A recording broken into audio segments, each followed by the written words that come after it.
my attention is going from presence to the mind, and the more the mind chatters and the louder it is, the more my attention goes towards my mind.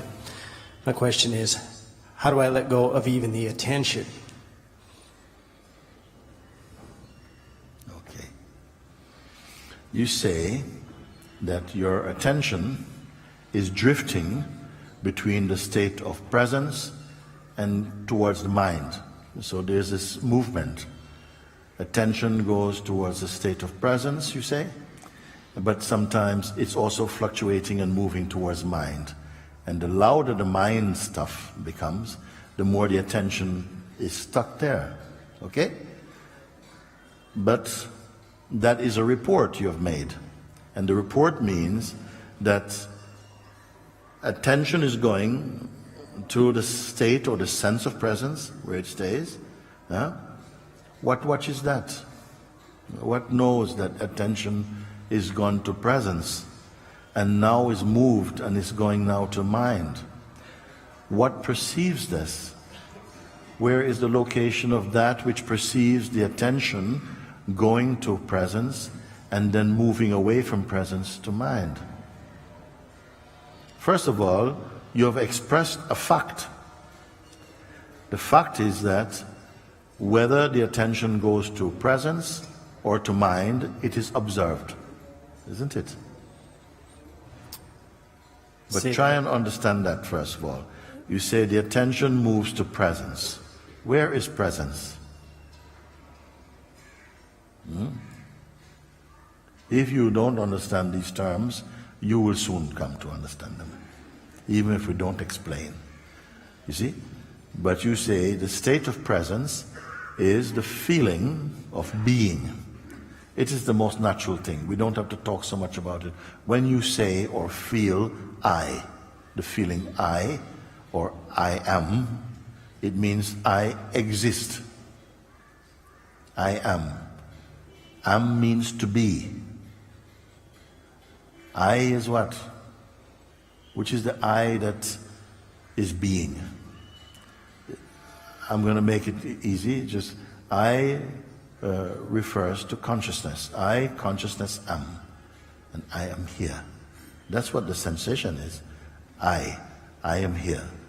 But because it has been so much associated, it is not a person. The sense of being is not personal. It is not a person.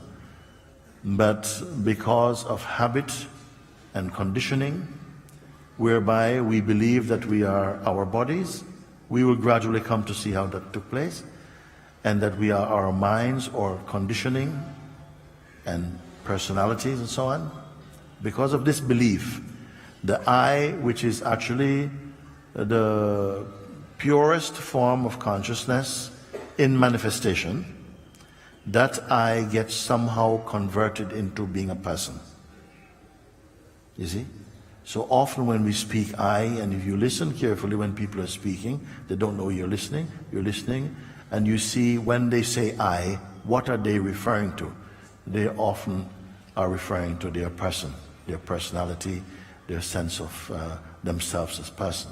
But the true importance, the true meaning of I is the state of presence, which is why we are here, just to clarify that, not just intellectually, but experientially. That change is going to happen, whereby when you speak, not even only speak, but even as you function in the world of perceiving what the senses report, it will be coming to presence rather than to person. And that is going to make a huge difference to how this world will taste to you. The functioning of perception will have a much more profound impact. Impact has a very strong word, but the change will be impactful. Because when you experience from the state of person, it is a very chaotic state, very unstable state. The person is also a form of consciousness, but it is a very restless form of consciousness, very unstable.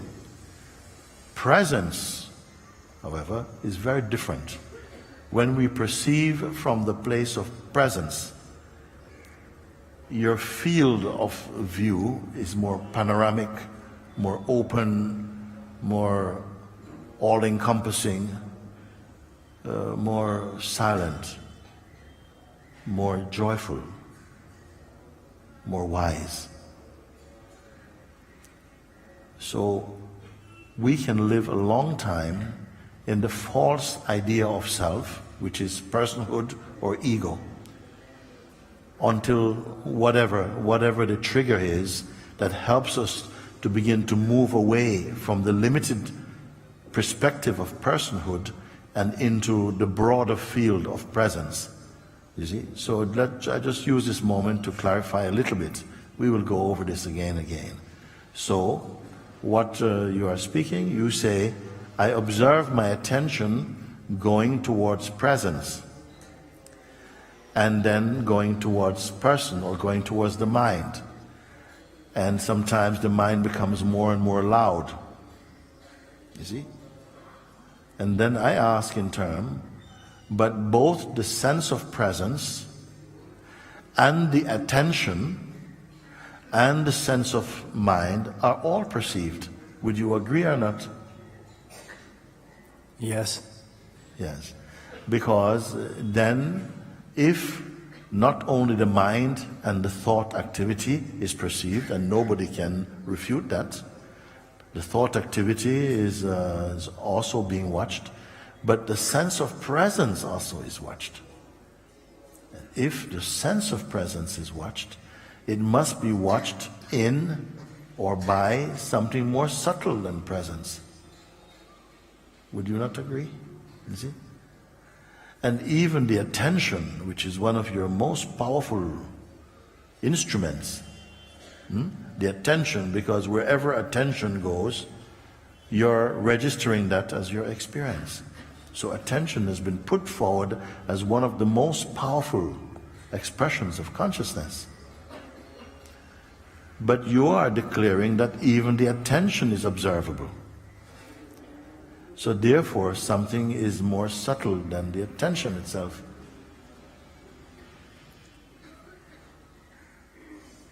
And by your very words, you have declared that it is already so. They are observed. By what are they observed? I don't want a mental answer, you see. Look and feel. Are they observed or not? The sense of presence is what? That state of being which is not attached to anything that it is perceiving. Do you know that you look through your senses? You look at many things. I look at these flowers, how beautiful they are, made and everything, without becoming attached to them. I don't want anything from it. Okay? So therefore, if I want nothing more than just to observe it for a moment, I don't want to own it, I don't want to have a relationship with the flower, okay? So then it doesn't register any deep impressions within my consciousness, so I am not disturbed by it. And that's got nothing to do with spirituality. We are functioning like this about most things in life. You see them, interact with them, and they don't leave any footprints inside your consciousness. Why? Because you don't want a relationship with them particularly, you don't want to own it, you don't want to control it. And that is a wonderful thing about consciousness. If you don't want to manipulate, then everything is open to you and nothing will disturb you.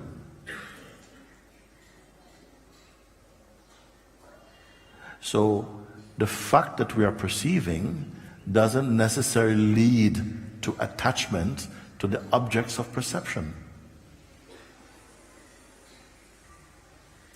And though you are perceiving, if you are not wanting to control, manipulate, own something, then you will enjoy the functioning of perception.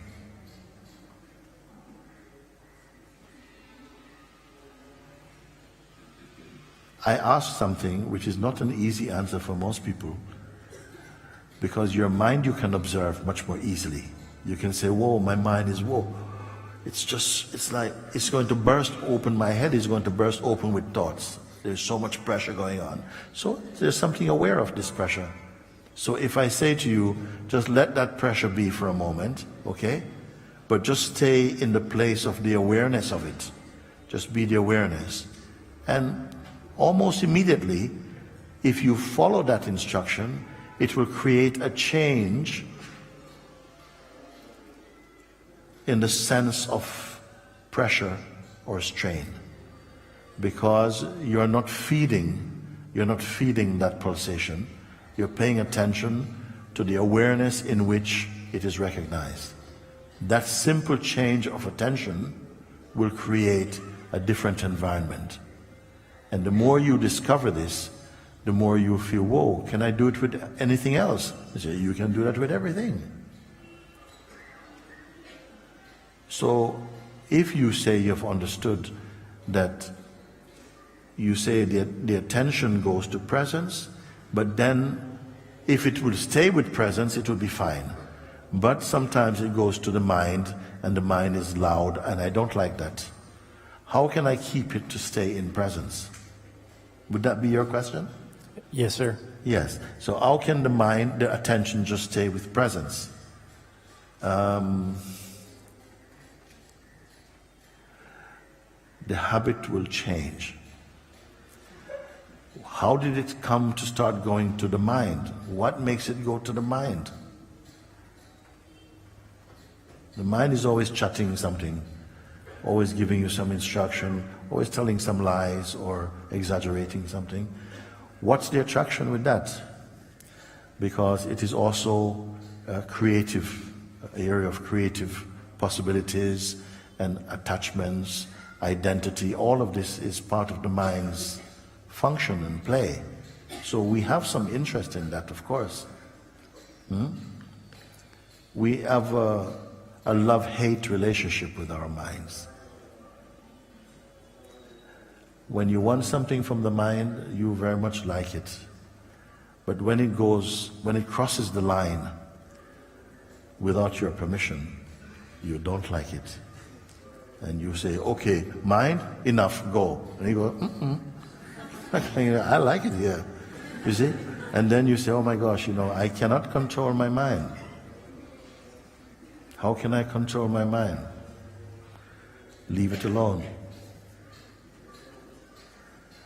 What mind are we talking about? Not just a practical mind. You have practical mind, you have to do, even a sage has to use his practical mind. That's not the mind that causes the trouble. It's more the psychological side of the mind. And what is that area? That is to do a lot with who you think you are. Your person, your desires, your attachments, and so on. That is what is the fascination why we go to the mind. Because so much of our aspiration, memories, desires, attachments, self-image is the product of the psychological mind. The one who is free of the influence of the psychological mind. Do we follow what I'm saying? I need sometimes some feedback to know that you're not sleeping with your eyes open, no? Okay? So the one who is free from the psychological influence of the mind. They don't want anything from mind. Like in that case, like they don't need to feel that people love them, or if people curse them, or they fall to bits or something like that, or they're holding on to some strong negative impressions or something. They have transcended that, as you can yourself, and will. Because it is fixed in life that something is going to turn up the pressure a little bit from time to time to keep you moving. Otherwise you go to sleep, and you didn't come to the earth to sleep, but to wake up. So something has to keep you on the move. And sometimes it is pain, suffering gets you moving. Strong, intense experiences get you to start to use your deeper spiritual muscles. You begin to reflect more. You become more deep, more wise. And these are the phases in which consciousness will grow back into itself, meaning what? To be free from the influence and the manipulations of the psychological mind. That's all a human being has to do, is to overcome the influence, the sticky influence of the psychological identity. That is what will lead to the state we call awakening, if I can put it in simple terms. And we all know what it feels like when your mind is giving you a good hiding, isn't it? Yeah? When we are under the grip of strong psychological, emotional states. And it amounts to a kind of suffering. But the suffering in turn triggers in us the aspiration to be free of suffering.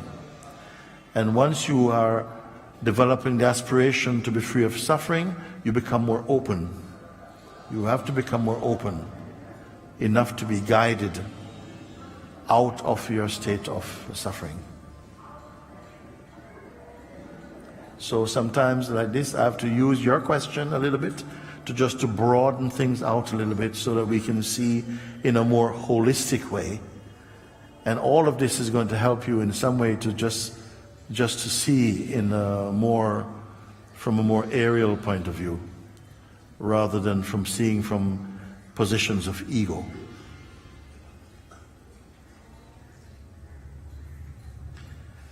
Coming back again, I say something must be aware of the sense of presence, and when the attention goes towards presence, and when it moves, seemingly moves away from presence and goes towards the mind. Here is a little tip for you, that all troubles are personal. All difficulties have the person behind them. Whenever you go into the state of personhood, the sense of a problematic existence become more alive, more virile for you. The more you move into a less personal, or let's say an impersonal state of consciousness, the sense of problems are diminishing, and gradually you will not have in your mind that you can have some fixed problem.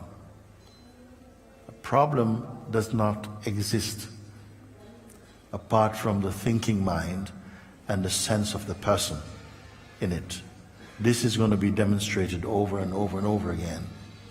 That the problems you have, you only imagine you have. Okay? So how we will cover this, I don't know. I don't have some blueprint, thankfully. So everything is going to arise spontaneously, as it is right now as we speak about it. Your question may be heading towards, how can I stabilize the attention in presence?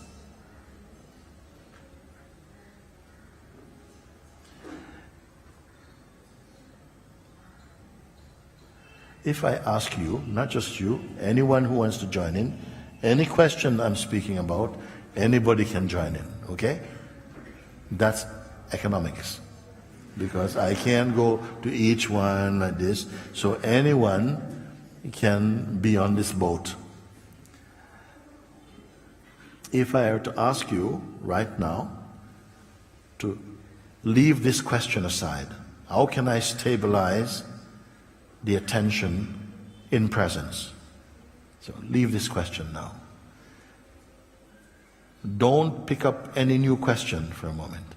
Leave this question, leave any question for a moment. Don't hold on to any identity. Okay? Don't hold on to any identity for a moment. Just while we're speaking, You want to participate in this?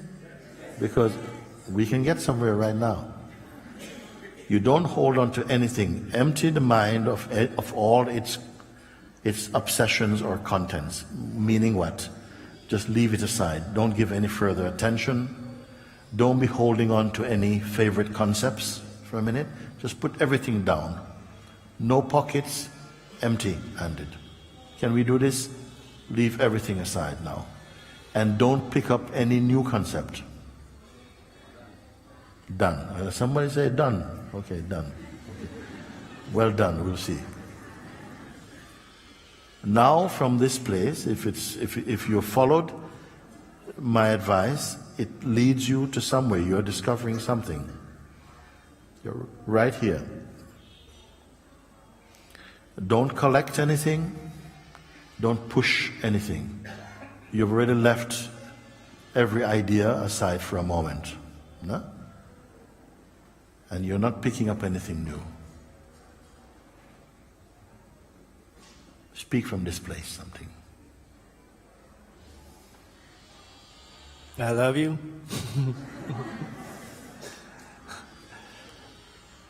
Speak from this place.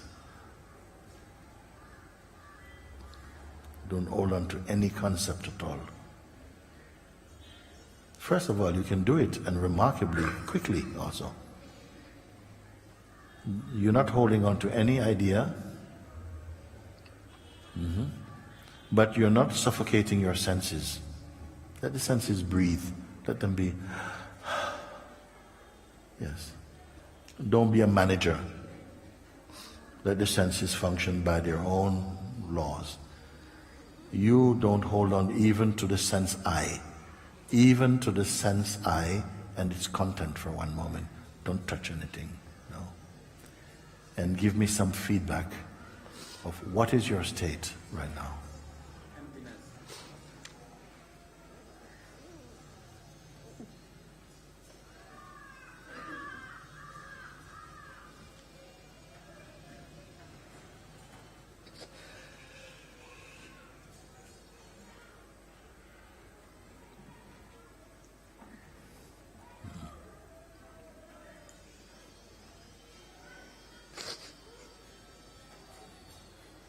Tell me.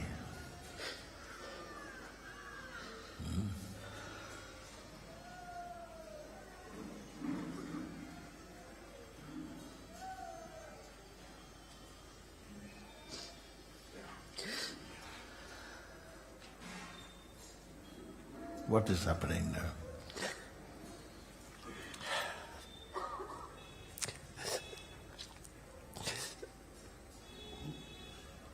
There are no words. There are no words, no words. It's true, no words there.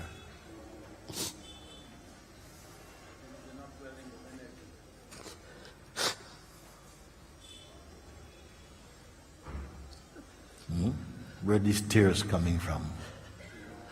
What is happening there?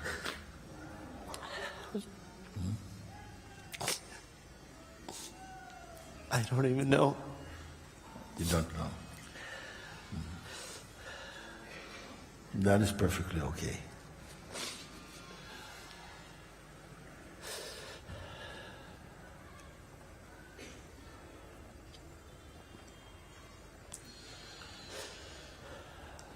Are you keeping some state? Are you holding on to anything here?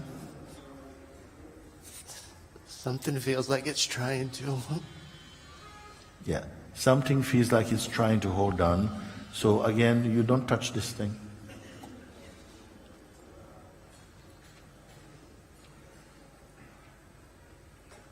You're already here. You are already here. You're not trying to get here now. But this here is a much purer place than any former state.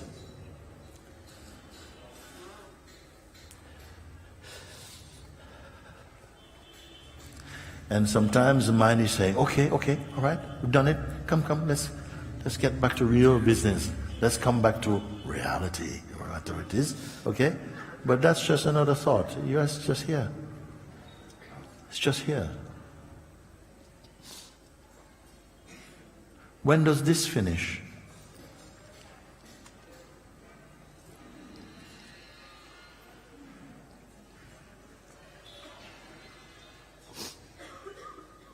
We're not speculating now. From inside the experience itself, when does this finish? Did you create this?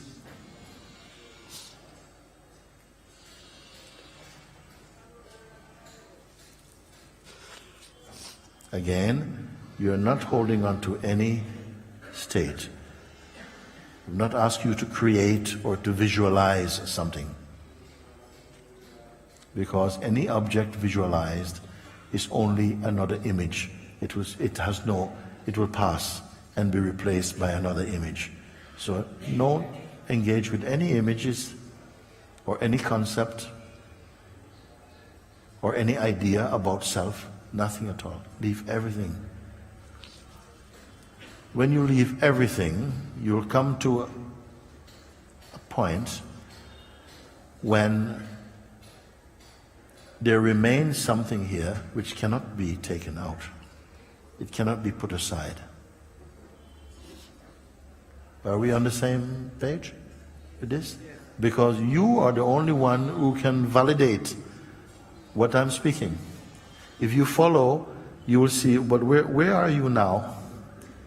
Are you in some strange twilight zone?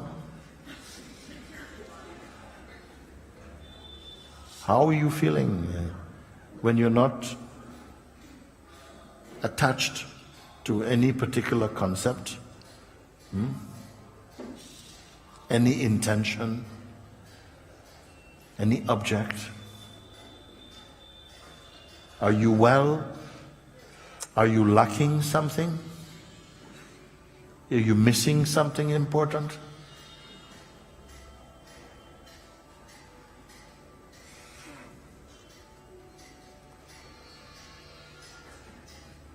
Are you being manipulated? Have I sprinkled magic powder over you? No. You're in a very natural state. Now I can ask you a question I couldn't ask before. And the question is, are you suffering? No. Would you like that this state should go away now? No. No. How will this end? Where does it finish? What time will it finish? What time is it there?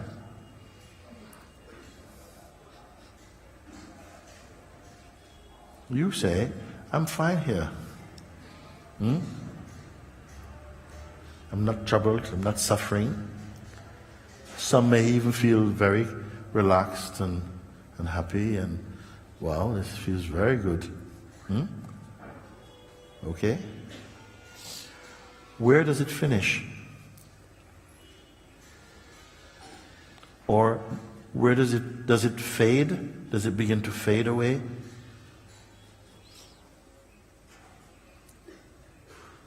Some people say, yes, actually, I just remembered, I just got an email and suddenly that state is gone.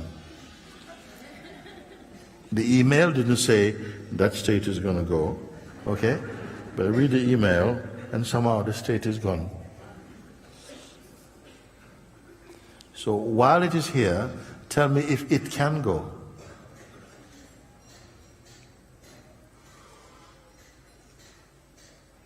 And also, did it come?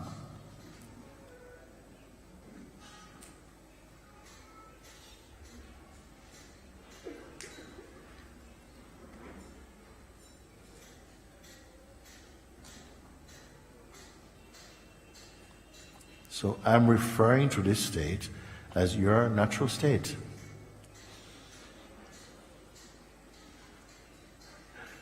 Do you have to keep quiet? Breathe slowly. Do you have to keep it?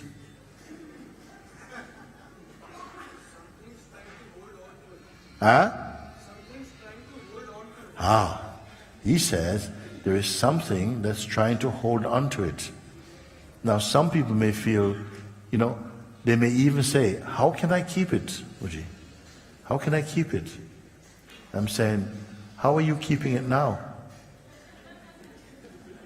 There is a certain amount of vigilance necessary to maintain. He said there's a certain amount of vigilance needed to maintain the state. Okay? The vigilance is not to maintain the state. If there's a vigilance, it's the vigilance to see that you're not distracted from the state. Isn't it? It doesn't need your vigilance. It is. Okay? But if the vigilance is needed, is to watch that how quickly, because your mind even, you see, is going to try to distract you, and you know what one of the clever distractions is to say, how can I keep it?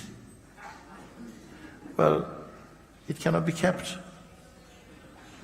It is your natural state. But if you buy this idea, yes, something is trying to keep it, to hold on to it. You see? And I say, no, keep holding on to it. Then I've given you a burden. Because you're holding on to it, hold on to it, hold on to it. Someone says, hey George, yeah? It's gone, isn't it? So, it is not something you have to hold on to. And it is not holding on to you either.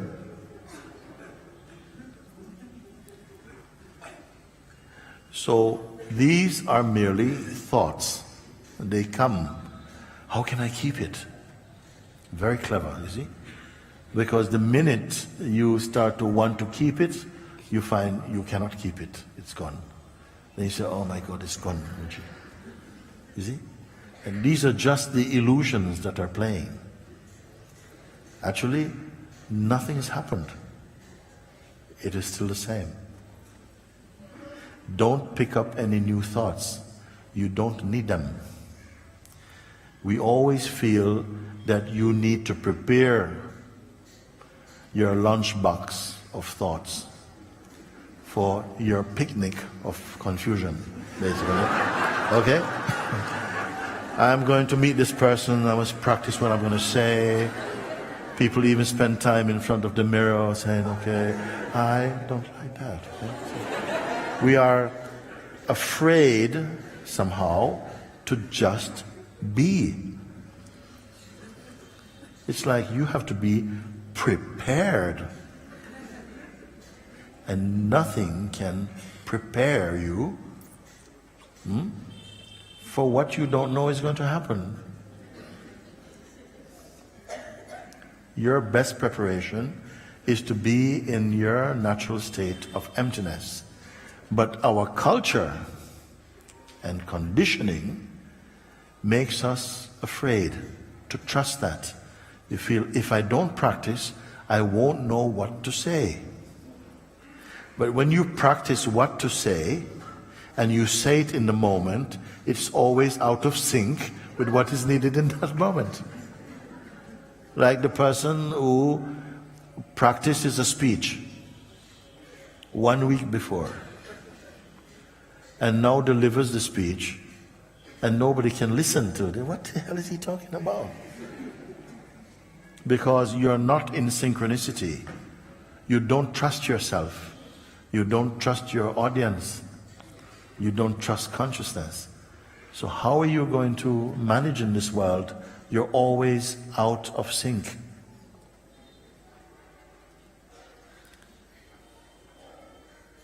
The mind will even get you, if you buy into this type of thing, if I throw you an apple, okay, it will try to teach you before how to catch an apple. You must stand like this. Okay? And then you'll find you can catch apples like that. But not bananas. No, bananas you have to... You see? And that's what we've been doing all our life. Practicing to be natural.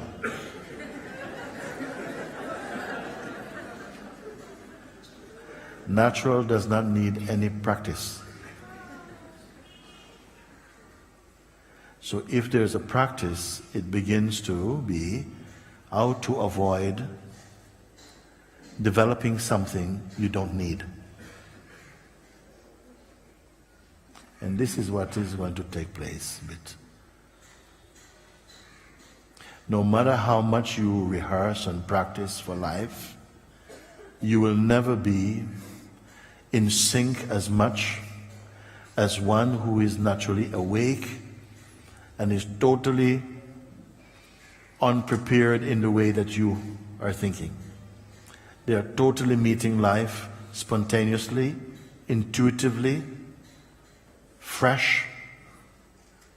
They are not saving up any kind of moves to manipulate or to influence or to trick things. So this is just a part of it. But this thing about being empty brings up fear in the mind. Fear that you'll look foolish, that you didn't prepare enough. And of course, some practical things you have to prepare for.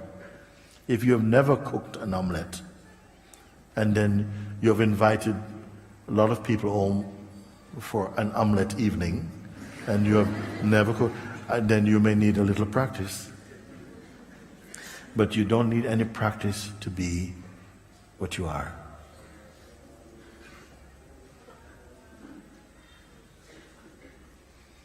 Simple exercise, leave everything, drop everything,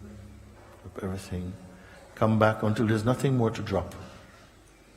And pay attention to what is here as it is. And see if it can be defined. See if it is personal. That is a simple exercise anybody can do.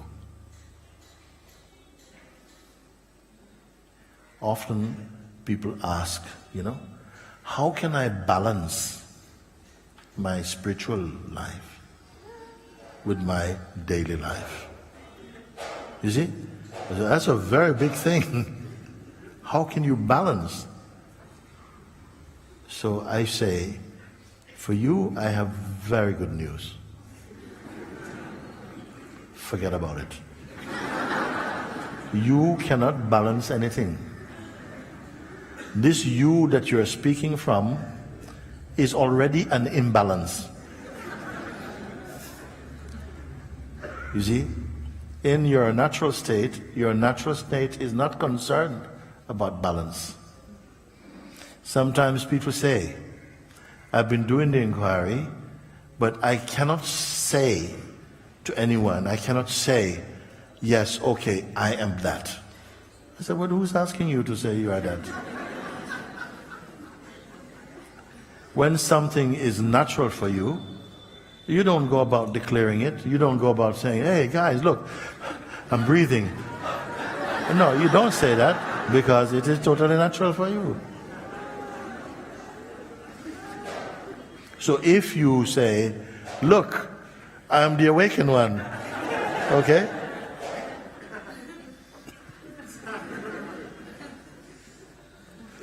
And think everyone is going to go, oh, awakened. You don't have to say anything about it. The one who is awake is not thinking, oh, I'm awake. I'm awake. No. Even this term, they may not speak about it.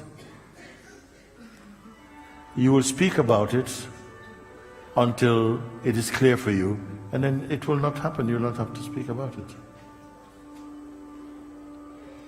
You don't go around saying, I'm a woman. I'm a woman. Hello? You don't do it. Why? Because you have no doubt about it. In a natural state, you won't be saying, look, I'm awake, I'm awake, I'm enlightened. You will not say. It would seem ridiculous. But when we are conversing and people are speaking, how can I become so and so? Then something will speak from the place of truth, and it will speak what is appropriate to the needs of that particular moment. So it's not even that you are necessarily answering a question, perhaps you are answering the questioner even. Can you see difference?